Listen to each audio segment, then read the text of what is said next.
I think what అంటున్నాడు. 60ని 500 మంది ఎలా పంచుకుంటారండి? 60ని 500 మంది ఎందుకు పంచుకుంటారు?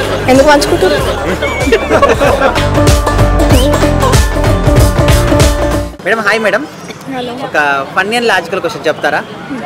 సో ఇక్కడ ఒక గోడ ఉంది, ఆ గోడని 8 మంది కలిపి 4 గంటల్లో కట్టారు. సో నలుగురు కలిపి ఎన్ని గంటల్లో కడతారు? 4 గంటలు. 8 మంది 4 గంటల్లో కట్టారు, నలుగురు ఎన్ని గంటల్లో కడతారు? 2 hours. కాదు, మంచి లాజికల్గా ఫన్నీ వేలు ఆలోచించాలి. 4 ways. ఇంకొకసారి క్వశ్చన్ చెప్తా. ఇక్కడ ఒక గోడ ఉంది, ఆ గోడని 8 మంది 4 గంటల్లో కట్టారు. సో అదే గోడని నలుగురు ఎన్ని గంటల్లో కడతారు? ఆడ గోడ లేదు. ఉంది, గోడ ఉంది.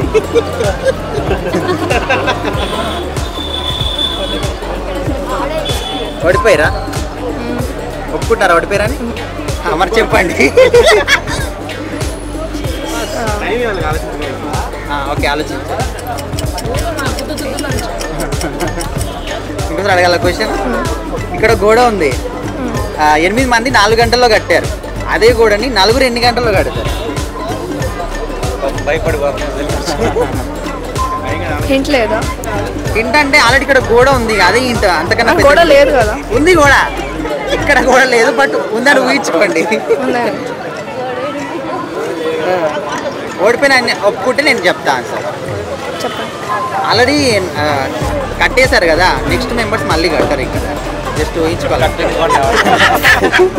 60ని 500 మంది ఎలా పంచుకుంటారండి? 60ని 500 మంది ఎందుకు పంచుకుంటారు? ఏదో వర్క్కి వెళ్ళారు, సో అందుకు డబ్బులు ఇచ్చారు. సో 60ని 500 మంది ఎలా పంచుకుంటారు?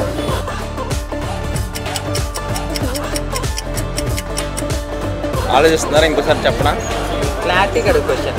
60ని 500 మంది ఎలా పంచుకుంటారు? కొంచెం ఫన్నీగా ఉంది, ఆలోచించండి. 60ని 500 మంది ఎలా పంచుకుంటారు? 60. నేను ఇంకా చాలా ఇంటి ఇచ్చాను, చెప్పలేదా? 60ని 500 మంది ఎలా పంచుకుంటారు? 60 అంటే ఇంగ్లీష్ మీడియం తెలుగు కోసం ఇంగ్లీష్ అడగడు, అందుకే కదా. నువ్వు చెప్పు, చెప్తావా? తమ్ముడు సిగ్గుపడుతుంది. 60 500 ఇంకా అయినా కూడా లేదా? ఇది కూడా ఒప్పారు అయితే. ఒప్పుకోరా? 60 అంటే 500లో 1000 రూపాయల్లో సగం. 60 అంటే 500 పీపుల్స్, ఈచ్ 1 రూపీ.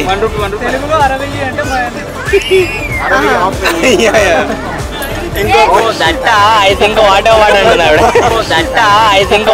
అంటున్నాడు. ఓకే, థ్యాంక్ యూ అండి. ఇది